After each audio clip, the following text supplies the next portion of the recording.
Welcome back, YouTube. Today I'm doing something a little bit different to my normal training. I'm doing a questionnaire. I actually put a sticker on my Instagram a couple of days ago asking the public what they wanted to know, and I was like, kind of ask me anything. I was really open to that. So we've got a stack of questions on the phone here, and they've really gone for it. They've asked me everything and anything. I haven't looked through these questions at all, so this is not pre-rehearsed. I'm just gonna go with it. I also should mention, because you're sitting here awkwardly. You're gonna introduce me or what? I was just getting straight into it. I've got Jamie Bissett with me, which is the man, my partner. I'm normally behind the camera, not you in front are. of the camera. Yeah, it's so weird. And I always want you to be in front, but you're just such a... Well, someone's got to hold the camera, don't they? Don't worry about that. Anyway. But I'm going to pick some of these questions and Yeah. I'll ask you and then we can talk about them. Yeah. Some of them might be relative to us as a couple as well. Well, I did say that on Instagram, and I was Yeah. like, it can be anything, like couples questions, whatever you want. So Cool. you're here with me. Be prepared to be put in an awkward position, maybe. I am prepared. All right. Okay. So we just get straight into it? Well, I think we should do the first one, which is sitting here. It's since we're talking about us. It says, Kiki Ann said, do you think working out together brings you closer? Well, there's a big difference between working out and working together because we do both of those things. Yeah, well, this says working out together. And I think... They say couples that train together stay together. I know, but we just did a deadlift session together just then. Yeah. We used to train together all the time back in the day because we used to work at the same place, like in a gym, and it was kind of just the thing that we did back then. But now, not working in the gym and being home, we like our separate time in the gym for us. But we just did a session, and my session didn't go that well because I've hurt my finger, and then I think my mood kind of rubbed off on you.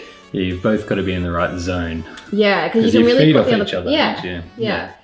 I think as well, what happened originally, like you said, we first started training together, but then we started, not just working out together, but working together. Yeah. So what happens now is, as I said before, I'm normally behind the camera when you're training, which makes it quite difficult to now work out together. Yeah. Because we're trying to juggle too many things. So many things at once.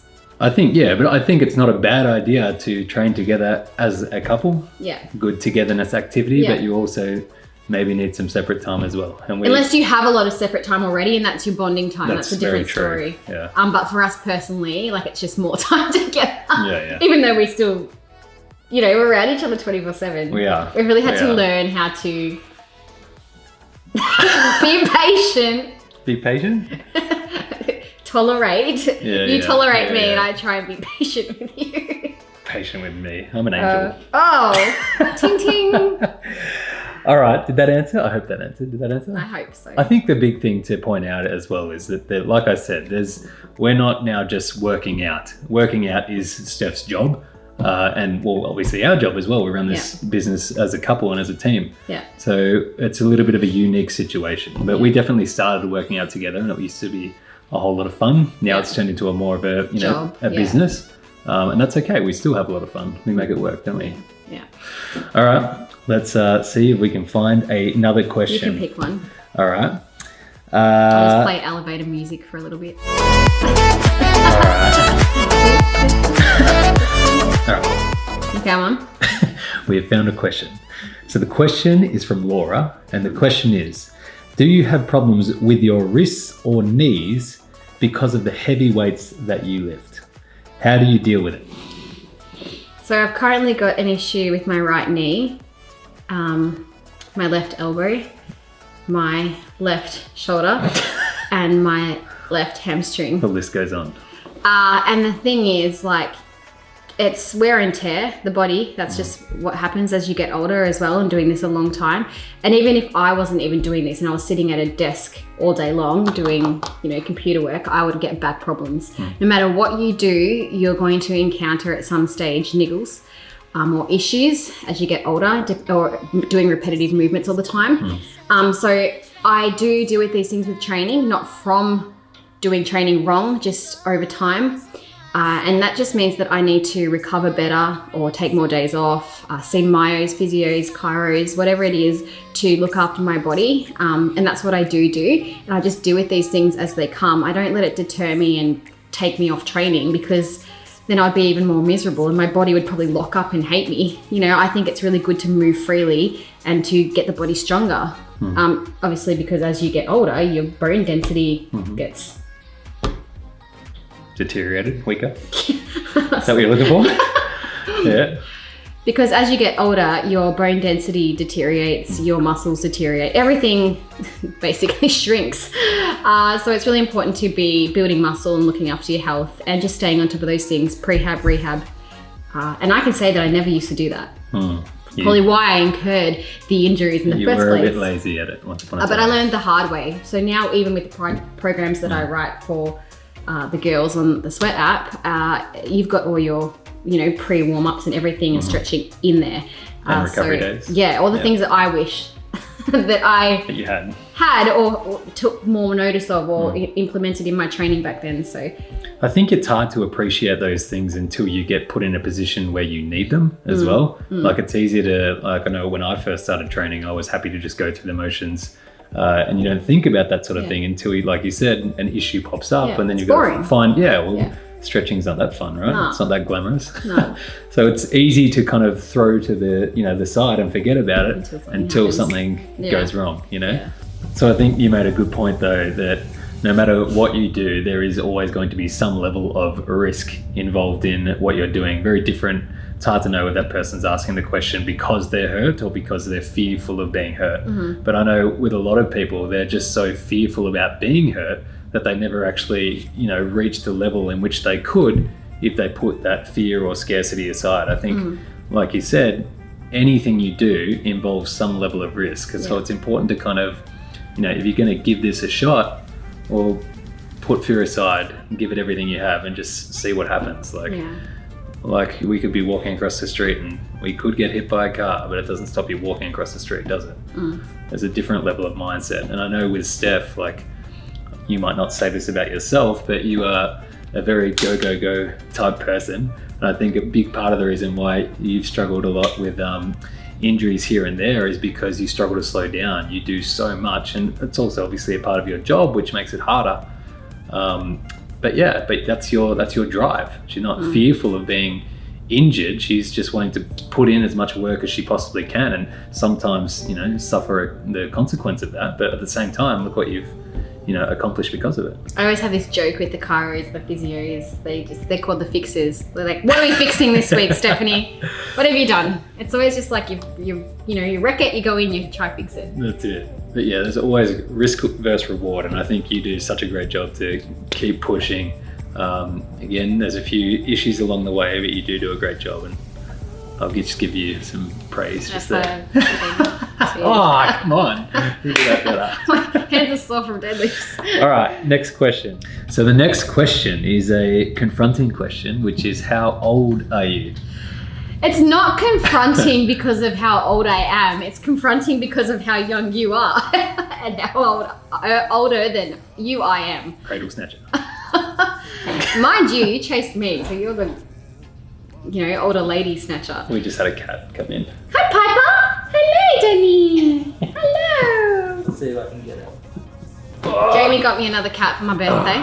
You get a cat every year. No, I don't. I've only got 2. Little fat cat. Hello, Jenny. I love it. Her disgusted face. This is when she smells something and she gets real disgusted. She pulls his face. Watch it. Did she do it?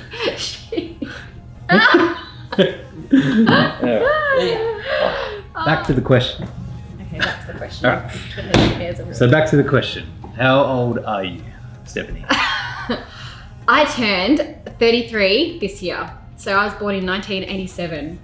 And I turned 28 this year. Yes. So there is in fact a 5-year gap. Sometimes 6. 5.5. It doesn't change. It's always the same span of time. I feel like it gets a little bit more sometimes. But I like to think that there are 2 ages. We have a biological age and a psychological here we go. age. Trying to make me feel better about myself. And I believe that we are on par psychologically. I would like to believe so. You disagree? No, I wouldn't have been with you if you weren't a mature adult.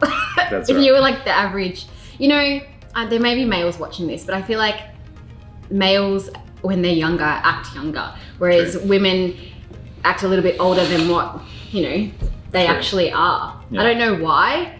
I don't know if we're destined to just like, I don't know, have babies and be in control and get married. We kind of know what we want, so we're a little bit more settled than what males are. Whereas boys spend their whole time rebelling. Yeah, and they want to being naughty. play with fast cars and go party and... I guess with me as well, I grew up with 4 brothers, all of which were 9 to 10 years older than me.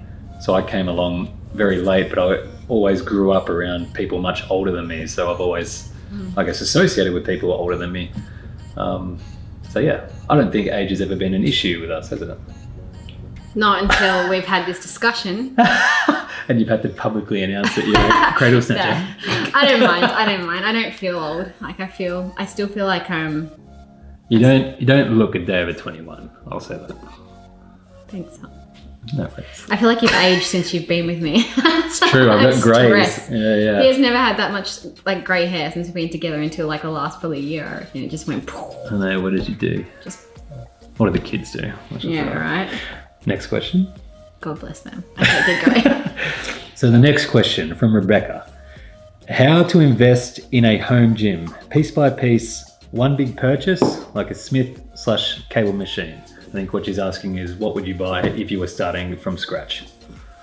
Well, for my very first home gym, I brought a pair of dumbbells and did. those adjustable ones, like in a pack, a carry bag. But either way, it was like the adjustable where you could take them off, put them on. Yeah. So I was doing that in my shed, and that was the first piece I ever got. And then the second piece I brought was a sandbag. So random. Yeah.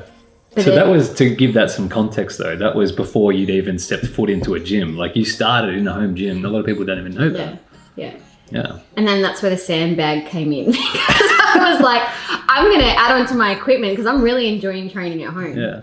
How long was it? We're going a bit off topic, but how long was it that you transitioned from the home gym to the gym? Do you remember? It was winter. Yeah. When winter came and it was just raining heaps, I couldn't like run outside anymore and do my exercise. So that's when I kind of got interested in training in the shed at home. And then from there, I needed to use, I was still doing a bit of cardio then as well back then. So I needed to use some cardio equipment. So I went into a gym for that reason. So I went into a gym as a cardio bunny before I did a weights bunny. Yeah. Before you did a weights bunny. Before I did as a weights go-getter. But What? Before I did a weights go-getter. Start again. Start again.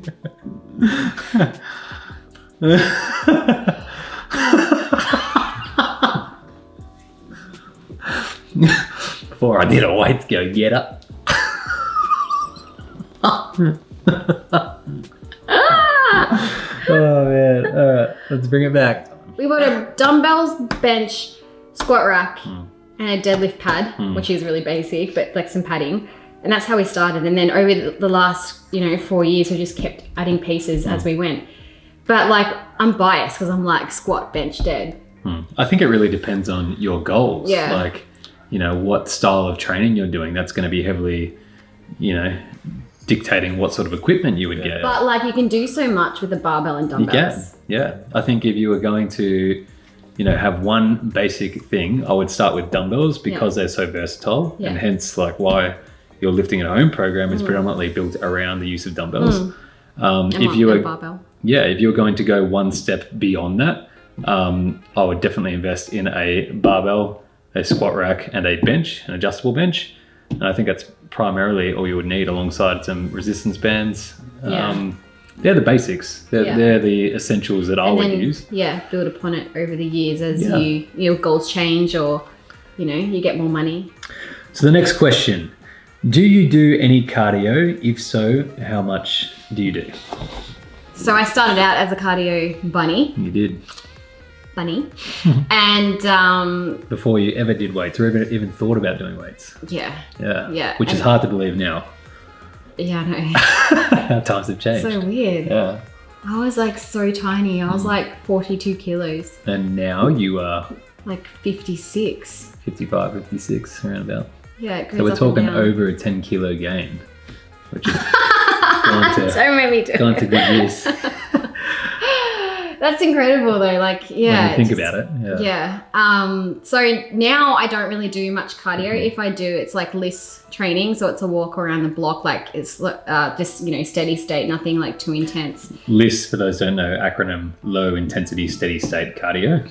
Yeah. So I will do some LISS here and there, but I'm not really focused on cardio at the moment. I'm focusing on my weight training and putting the intensity with that. And I think it's really dependent on your goals. So for me, I want to get stronger, gain muscle. So I don't want to do too much cardio because I'm telling my body to do one thing and then another thing, and I'm not going to get the most out of the one thing that I'm trying to teach my body to do. You can confuse your systems a little bit too much doing that.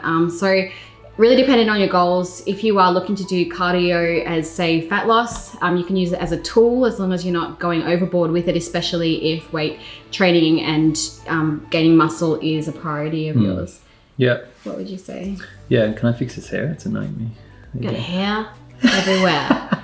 Yeah, I would say from a female perspective, because I think this is a question that a lot of women tend to ask, I think there's still a sort of a psychological component with women that they feel like they must do cardio. Yeah, to lose fat. And like even a lot of people that, have come on board with training with you, it's been quite a psychological shift that they've had to make from, just doing lifting with, a little bit of cardio here and there, but not having cardio as such a main focus. And I think what you said is perfect in the sense that, it's really goal dependent. So you can use cardio as a tool. If your goal was to improve your fitness or aerobic capacity, then you absolutely should be doing cardio and even focusing on cardio. If your goal was to lose weight, then cardio would just be a tool that you could use to increase energy expenditure, which will help increase, the calorie deficit, which will help decrease the amount of weight that you have over time. But yeah, do too much and then we get into muscle wastage, and that goes against all the other work that you're trying to do in the gym. Yeah. And then it just can become overwhelming. You're like weight training, doing more cardio, and because you're not losing fat, you do even more cardio, and then it becomes an absolute nightmare. So there's a place for it, but it really depends on how you want to set up your goals. And I know that I don't like to prioritize too much cardio. I like to do it for my cardiovascular health, to move my tummy. More about leisure now, isn't it? And general health. Helps with digestion. Well, that's why I do it for my digestion. But not to the focus of like I need to do cardio to get lean. It's not. I think there was a big turning point for you as well, where it was like, I guess you eventually came to the point of what is it that I enjoy doing as opposed to what is it that I have to do. I think with cardio, a lot of people think that they have to do it, but they don't actually enjoy doing it. Eventually you came to a point of, I'm just going to do this whole lifting weights thing because I actually enjoy it. And then you realize you didn't need to do as much cardio as you probably first thought. So I think it comes down a lot to what you enjoy and focusing on that, because if you place more emphasis on that, you're going to get more results. Well said. Second high five for today. Next question. Do you ever have cheat days? I used to have a cheat day every Friday where I have like a burger. Freaking loved my grilled burgers. I would do that, watch my calories all week just to have that and be able to fit that in my calories for the week.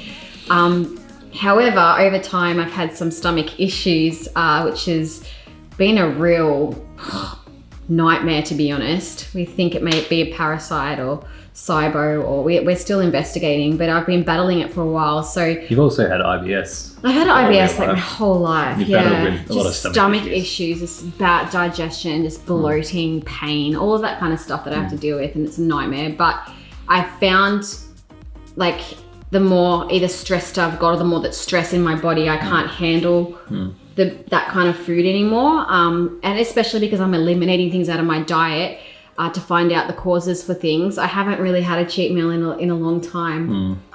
That's not because I don't believe in them. I think that if you can fit them in your calories, dependent on what kind of diet that you do, if it's fit your macros or calorie control, whatever, anything like that, there's a place for it.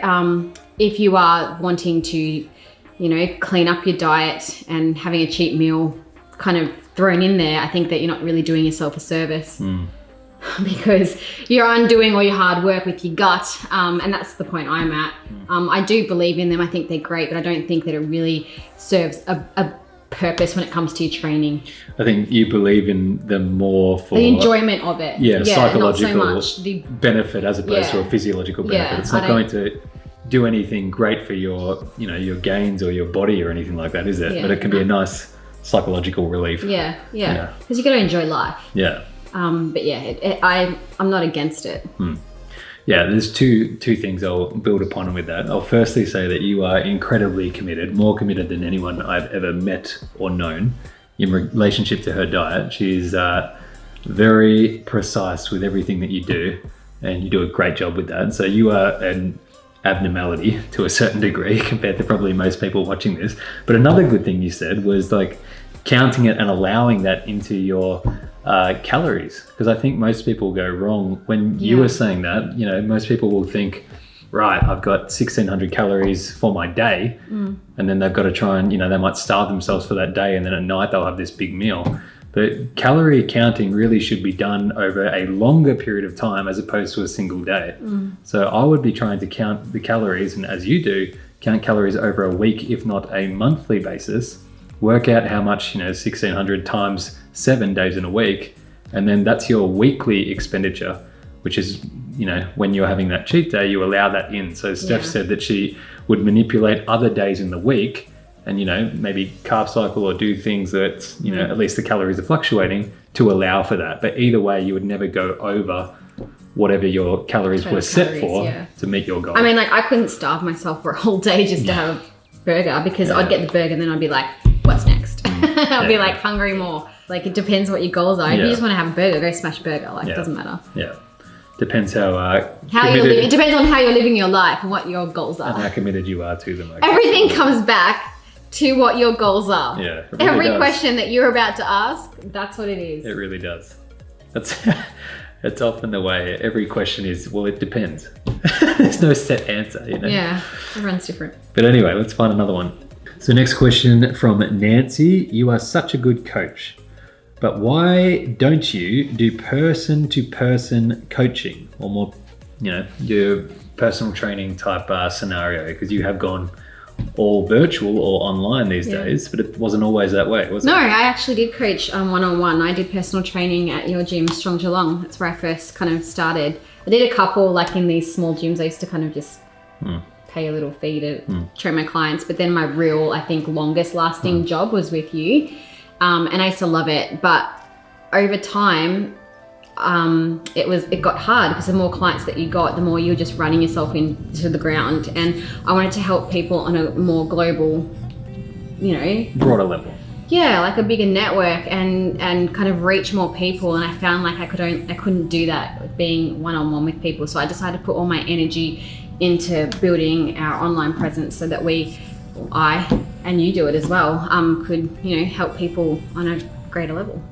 Yeah, we almost need to go way back and give some context with that, I think. So at that time, we'd only just sort of started our relationship, and you had just sort of started on the whole Instagram, social media type thing and started gaining momentum with that. And then I came along and I was like, we should do videos. Let me start filming stuff. So then I started filming stuff, and then it grew like wildfire. Yeah. And I was always scared. I was like, I don't want to film because then people will tell me I'm doing it wrong, and I was so scared of judgment, what people thought of me. Yeah. You actually really encouraged me to be like, screw the haters. Screw the haters. That's it. But then then it started growing, and at the time we were both doing a lot of one-on-one training. But then the whole online thing got busier and busier and busier. Yeah. And as that got busier, I guess goals shifted. Yeah. And like you said, we wanted to hit a more global or broader network, and it just it was inevitable at some point. Yeah. We just ran out of time. There's only so many hours in the day to try and juggle managing that plus kids plus everything else that we I really do. Enjoyed it though. Like I really enjoyed. Well, that's how it all started, right? But that's the thing. I may not be face to face with people, but I'm one-on-one with these DMs and these girls, and I feel like I know each and every one of them. Yeah. Like I sit there, I talk to them most days on here, and I try and get back to all my DMs, and It's a lot. Yeah, there is a lot. There's so much. You do a great job there. But I portion out like a time in my day to do that because I think that's really important to establish rapport. And I want to know what they're doing with their program and how they're going. And to me, that's kind of the same concept of training someone one-on-one in a gym. That's it. But yeah, I'd just like to say as well that you. Oh, you're gonna pump my wheels up again. I know. I'm doing ready. good. I'm earning lots of brownie points. You are, to me, you are definitely still one-on-one. You give a lot of support to the people that are involved in Steph's programming now. And I think you do a great job. And for those that, again, don't know, you did the hard work in the trenches. You did a few hard years doing PT, like nearly full-time hours. Yeah. Running back and kids. forward to Oh my gyms. And it was pretty full on.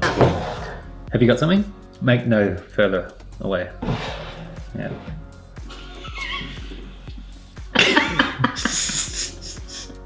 You. Get away. I haven't kissed you today. Little kiss.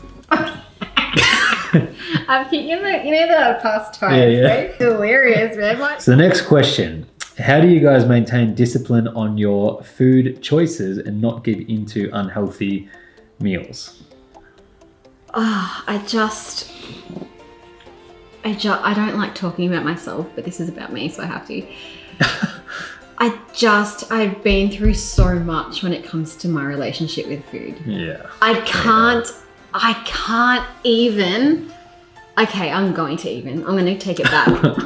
How long have we got? All right, I'll make it really quick. Yeah. So this question is, how do you maintain discipline? I never used to have it. I used to eat everything and whatever I wanted, and I was always hungry. And then I didn't. Let's define whatever you wanted. What was your diet once upon a time? Okay, so I'd make dinner, eat dinner. It was palmy with chips.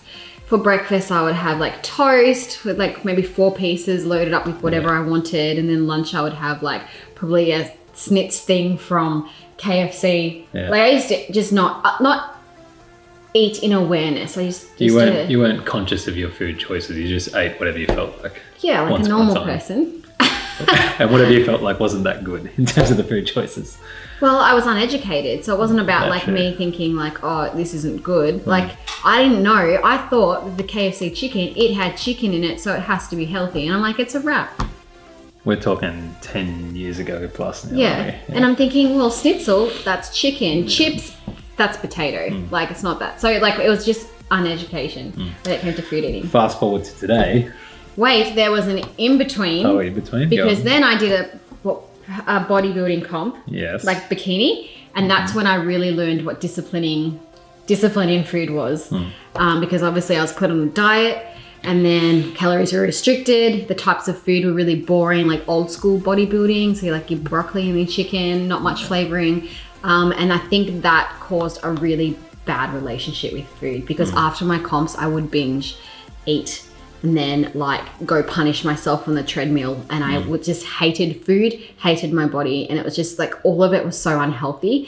And I'm still learning like that, like with my diet now, yes, I'm 100% all the time, but sometimes I can take it too far and just be so like clean to the fact that the foods don't even amount to that many calories. And then my body's starving for more and I don't hit the calories I need to hit for the amount of energy that I use. So that's something I'm still working on, making sure I'm eating enough volume. But it's a thing that takes years and no one just wakes up disciplined. It's like you have to keep going at it. If you fail, pick it up the next day and go again, keep educating yourself. And I think in hindsight, looking back, I was very uneducated. And I like over these last couple of years, I've had to really research what is healthy, what works for my body. You know, what is this food going to do? Is this going to be for me or is this going to work against me? And I think my mentality with food now comes to what makes me feel good, not what makes me skinnier, what makes me burn more calories, blah, blah, blah. Like, do you know what I mean? Yeah. It's been do you know what I mean? It's been a journey there. And it's still, like, it's a journey that just keeps journeying. And that's a good point because I think a lot of people could look at you on social media and stuff like that and think that you've got it all together and you've got it all worked out. Whereas in reality, there are still plenty of struggles and nutrition and food is is still definitely one of them, right? It's crazy. Like sometimes I've eaten not as many carbs for the day. People are like, oh, shredded. And then next week I've had more carbs. It didn't really work for me. Put on a heap of water retention. People are like, are you bulking? Like, you know what I mean? It's a lot of pressure. It's a lot when it comes to being online and diets and looking, being disciplined. Makes it hard to have a healthy balance, doesn't it? It's not about, like, this question is, how do you not give in unhealthy meals? It's not about unhealthy meals. It's about educating yourself. What's going to work best with your body. Like, when you're looking at that meal, is that going to make you feel good or worse? So having a good relationship, I think. Yeah, I think there's also a point where you've got to work out what it is that you want. Like, what is your goal? There it goes again. I think, like, for me, I'm much less disciplined with my food than what Steph is, mainly because I'm not on social media as much. I don't have the goal of having this, perfect lean physique. I'm quite relaxed with my food. I still make sure I get all my protein in and I still make good choices. I'm not going to eat crap all the time. But if we're out and about at a restaurant or something like that, I'll happily enjoy myself, But that's just because we've got two different goals, And then on the discipline aspect, I think that there's that's a good example. Like, if we were to compare me with Steph, like, if I go to a restaurant and, there's a palmy and some chips or whatever, like, in my mind, I think, I would enjoy that.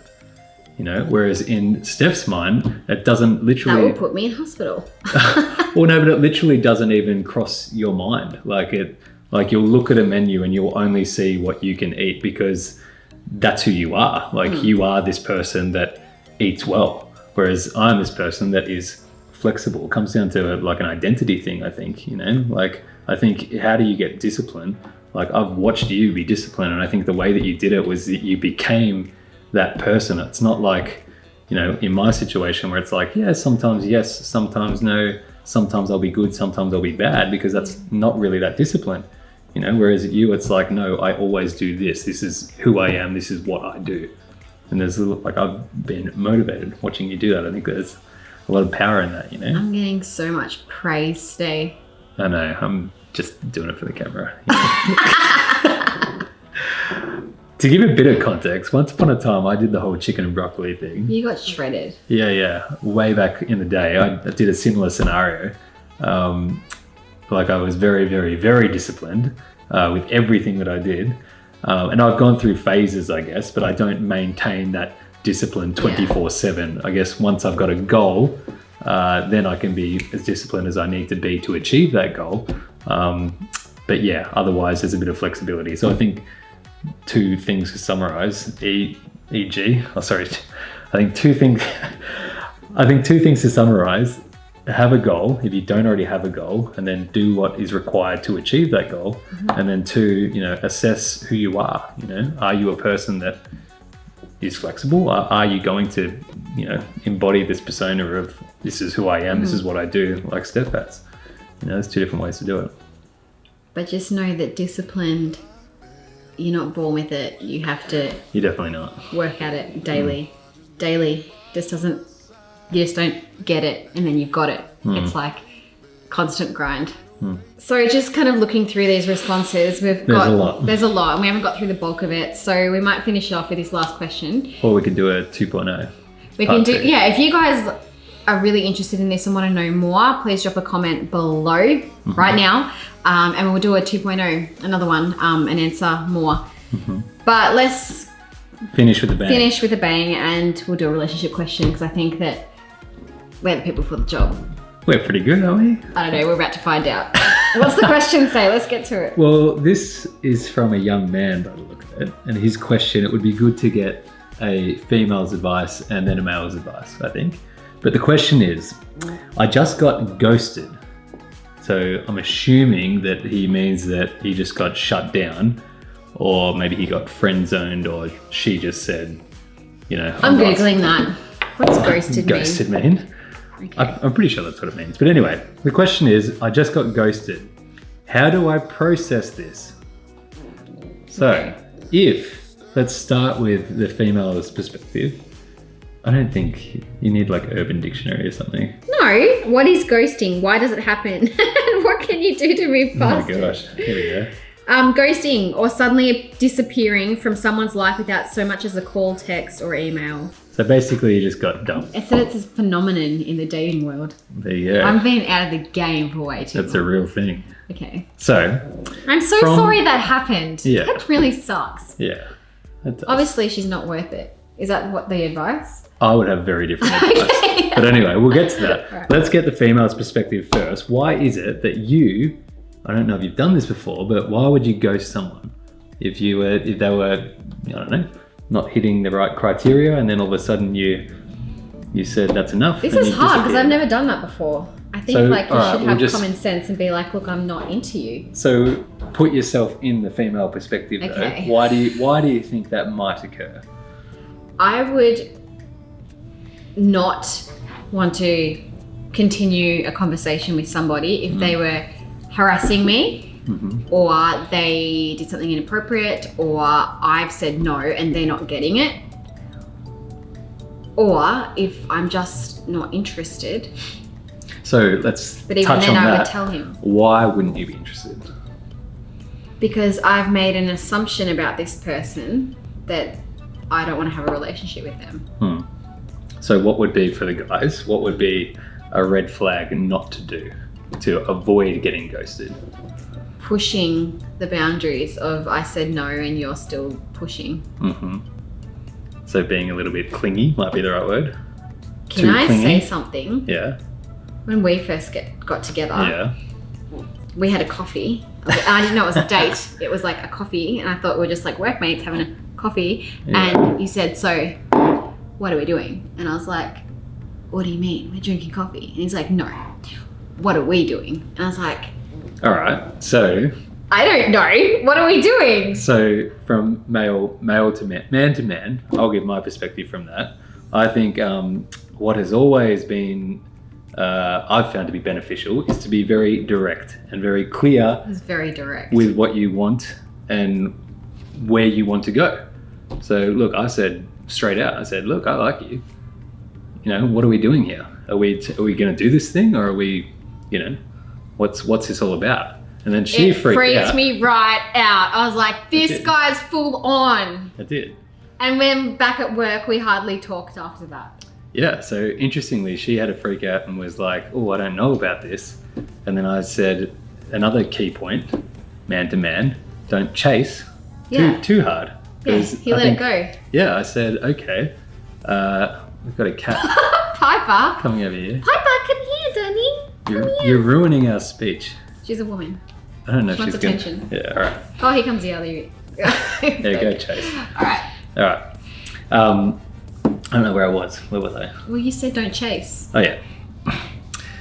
Yeah, so after that point, when you said, look, I'm not ready for that, I said, I totally understand, and I wish you good luck, and now we'll both be on our merry ways. Even though we had to work together. Yeah, but we didn't, there was no further communication. I didn't message after and say, oh. Why don't you love me? Yeah, why? All right, there was none of But were you that. hurting? Hey? Were you hurting? No. I want you to want me. Yes, of course I was, because I was always interested in you. But the point was that I think the very first thing that you have to do, or at least I did, and I know you did as well, was we both got ourself right first before we seeked a partnership, you know? So in that point in time, I was confident enough and happy enough within myself to say, you know what?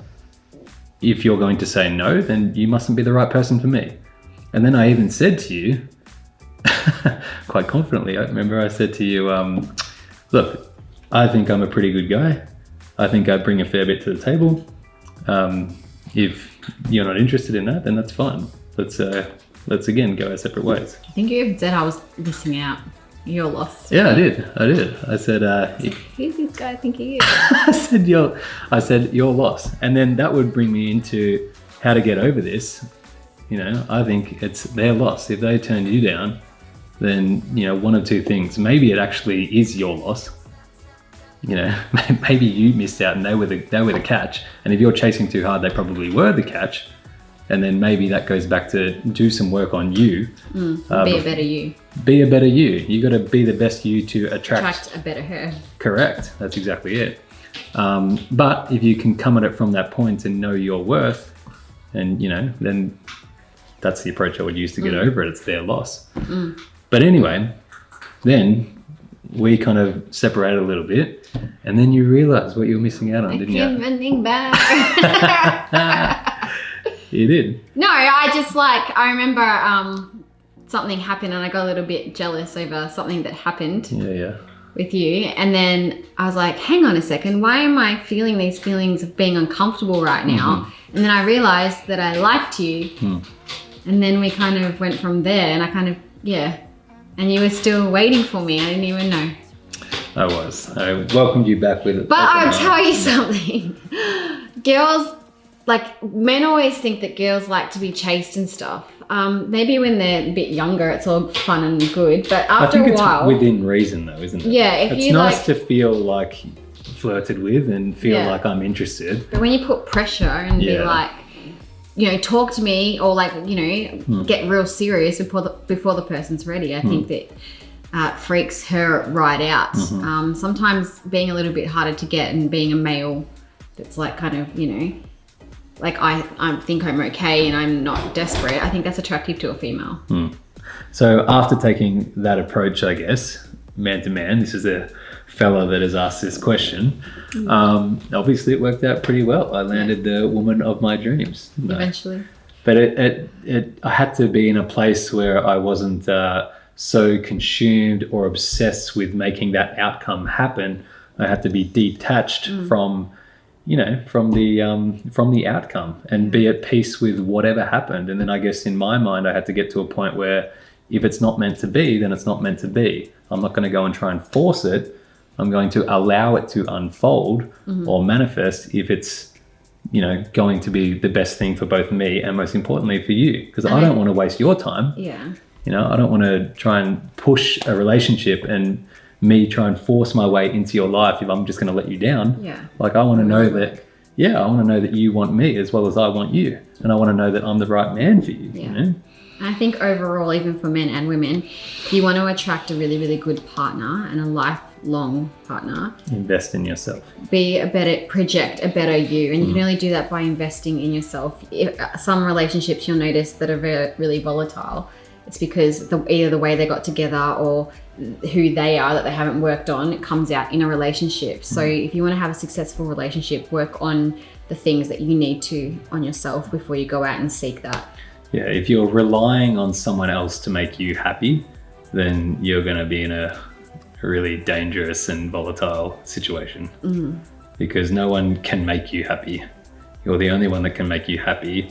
You can have someone to share your happiness with and build upon that and make magic with, but you can't rely on someone to make you happy. It's not fair on them. Put a lot of pressure on the person. It's so much pressure. And they don't meet your expectations, and then you guys are fighting. It's like this. Yeah. But anyway, that got really deep real quick. Good one to wrap up with. Yeah. Yeah. Really good one to wrap up with. So thank you. We did it. We did it now. Until the 2.0. If there's going to be a 2.0. You guys let us know. Yeah. Let us know below. Other than that, let's wrap it up. All right. Thank you for watching. Thank you for allowing me to appear. Yes. This is Jamie, the man. The man behind the camera. Yeah. But not only behind the camera, behind me in life, he's my biggest support. And I like to think that I'm your biggest support. You are. This guy's a legend. You should go follow him on everything. Anyway, guys, we'll catch you really, really soon. Thanks for tuning in, and I'll catch you on the next video. She always forgets. Please subscribe. Yeah. Please subscribe. I'm not being desperate. I just really enjoy doing these videos. Yes. And we need support to keep them going, right? We can't do what we do without the support of you. So we appreciate it, and we hope to see you in a future video. All right. Can I do my peace now? Do it. Peace. I feel like you could do it better. Like a big, do you want to do a duet? Okay. You ready? 3, 2, 1. Peace.